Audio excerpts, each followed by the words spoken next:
अब हम जिस टॉपिक के बारे में बात करने जा रहे हैं उसका नाम है फिजिकल क्वांटिटीज़। जाहिर बात है फिज़िक्स एक प्योर ब्रांच है फिज़िकल साइंसेस की, तो इसके अंदर आपको कई ऐसी क्वांटिटीज़ मिलेंगी जिनके ज़रिए आप डिफरेंट चीज़ों को मेजर कर सकते हैं।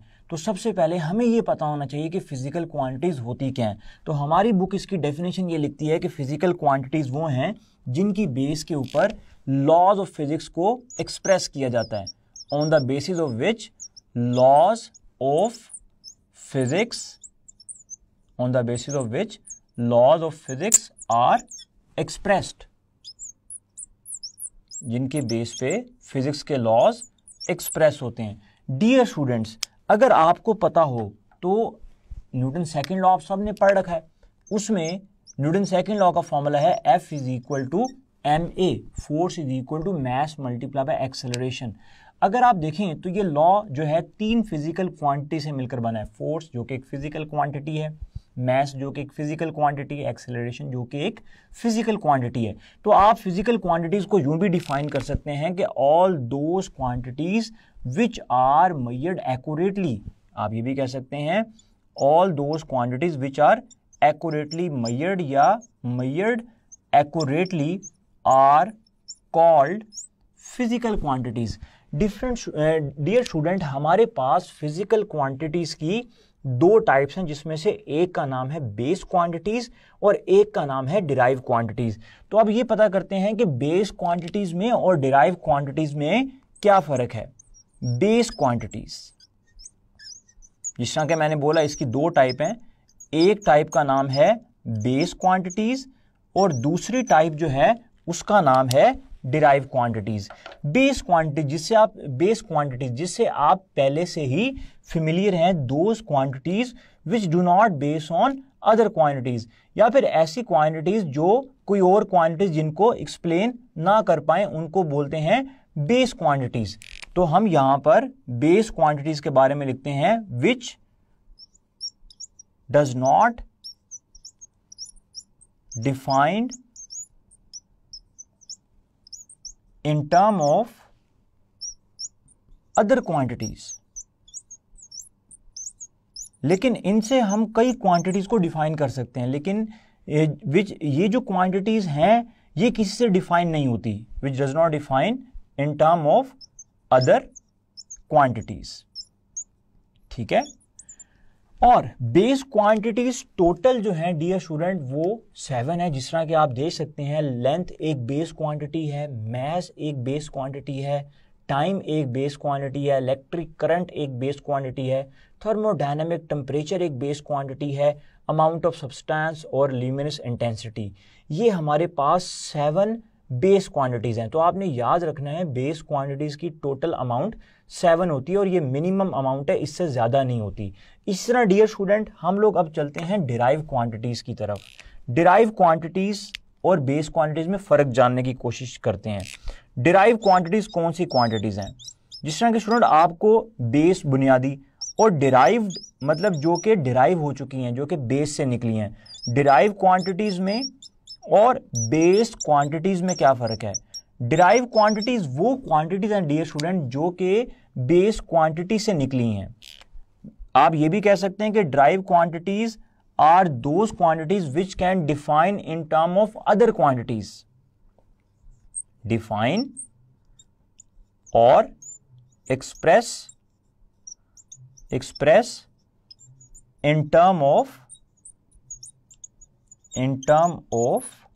Other quantities, which can define और express in term of other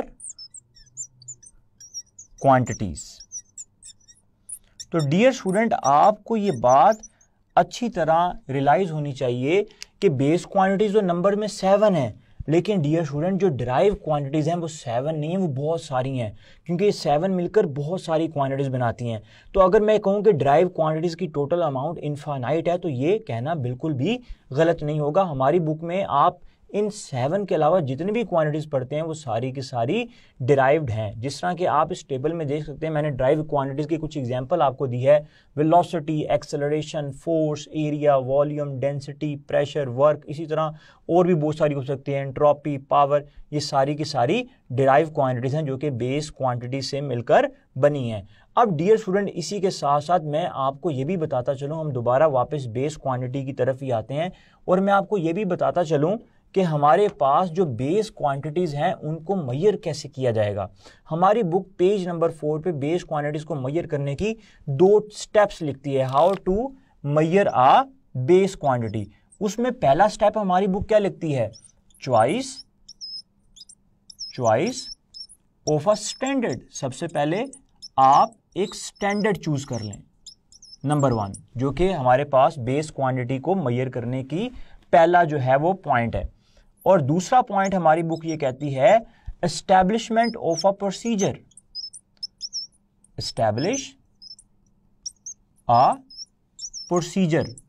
अब यहां पर इसका क्या मतलब है, एस्टैब्लिश अ प्रोसीजर, जो कि आपने एक ऐसा प्रोसीजर बनाना है जिसके अंदर आपके पास एस्टैब्लिशमेंट ऑफ अ प्रोसीजर, जिसके जरिए आप कंपेयर कर सकें स्टैंडर्ड को। आपकी बुक की अगर मैं एग्जैक्ट वर्डिंग बोलूं तो आपकी बुक ये कहती है एस्टैब्लिशमेंट ऑफ अ प्रोसीजर, जिसके जरिए आप कंपेयर कर सकें उस स्टैंडर्ड को इस प्रोसीजर के साथ। जब आप उस स्टैंडर्ड को इस प्रोसीजर के साथ कंपेयर करेंगे तो आपको इस स्टैंडर्ड के बारे में पता लगेगा कि हमने जो स्टैंडर्ड बनाया है क्या वो उस प्रोसीजर के अकॉर्डिंग ठीक है भी या नहीं। तो अब डियर स्टूडेंट, इसी तरह ये तो 2 हमारे पास हो गए स्टेप्स किसी भी बेस क्वांटिटी को मेजर करने के लिए। इस तरह जो स्टैंडर्ड आपने बनाया है उसको हम आइडियल स्टैंडर्ड तब बोलेंगे अगर वो इन 2 कंडीशन को मीट करेगा। वो 2 कंडीशन कौन कौन सी हैं? किसी भी स्टैंडर्ड को आप आइडियल स्टैंडर्ड कब बोलेंगे?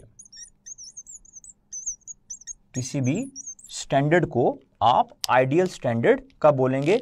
इसके लिए आपको 2 बातों का याद रखना है। It must be accessible. इसका नंबर 1, ये एक्सेसिबल हो। एक्सेसिबल मींस इजीली एक्सेस में हो। अगर मैंने किसी भी चीज की लेंथ मेजर करनी है तो मेरे पास मीटर रॉड है जो कि इजीली एक्सेसिबल है। इस तरह आइडियल स्टैंडर्ड की दूसरी जो हमारे पास बुक कंडीशन देती है वो है इनवेरिएबल। ये वेरी ना करता हो टाइम के साथ। अगर 1 मिनट में 60 सेकंड है तो 1 मिनट में 60 सेकंड ही रहेंगे, ये कभी वेरी नहीं हो सकते। इनवेरिएबल, ये नॉन वेरिएंट हो।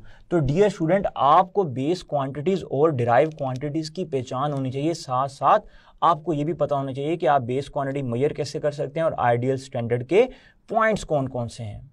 डियर स्टूडेंट, अब हम इसी टॉपिक से रेलिवेंट कुछ क्वेश्चंस को भी देखते हैं। जिस तरह के आपके पास एक क्वेश्चन है, which one of the following is not regarded as the fundamental quantity in the physics. इसमें से कौन सी फंडामेंटल क्वांटिटी नहीं है, मतलब इसमें से कौन सी बेस क्वांटिटी नहीं है। तो डियर स्टूडेंट, अगर आप देखें तो मैस, लेंथ और टाइम ये सारी की सारी बेस क्वांटिटीज हैं। तो डियर स्टूडेंट, इसमें जो वेट है वो बेसिकली फोर्स है।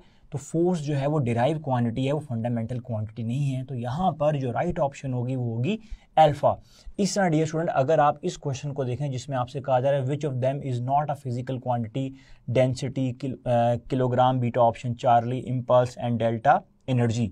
तो अगर आप इस क्वेश्चन को देखें तो इसके अंदर जो आपके पास डेंसिटी है वो एक ड्राइव क्वांटिटी है, इम्पल्स भी एक ड्राइव क्वांटिटी है, एनर्जी भी एक ड्राइव क्वांटिटी है, लेकिन किलोग्राम क्वांटिटी नहीं है। किलोग्राम यूनिट है मैस का। क्वांटिटी में और यूनिट में फ़र्क है। अगले टॉपिक में हम यूनिट को बड़ी डिटेल में डिस्कस करेंगे। तो उस अकॉर्डिंग से अगर आप देखें तो हमारे पास जो किलोग्राम है वो कोई क्वांटिटी नहीं है बल्कि वो एक यूनिट है। तो राइट ऑप्शन आएगी बीटा। अगर आप इस एमसीक्यू को देखें, इसमें आपसे कहा जा रहा है the quantities whose definition is not based on physical quantities are known as derive quantities, beta supplementary quantities, Charlie base quantities, delta all of these. तो डियर स्टूडेंट, जिस तरह कि आप लोगों ने डेफिनेशन में पढ़ा कि जो बेस क्वांटिटीज हैं वो किसी और क्वांटिटीज पर डिपेंड नहीं करती, उसमें फिर इस रिस्पेक्ट से यहाँ पर ऑप्शन आएगी चार्ली। डिराइव क्वांटिटीज दूसरों पर डिपेंड करती हैं। सप्लीमेंट्री क्वांटिटीज 2 हैं सिर्फ, एक में प्लेन एंगल है और एक में सॉलिड एंगल है। तो यहाँ पर जो राइट ऑप्शन है वो है चार्ली बेस क्वांटिटीज।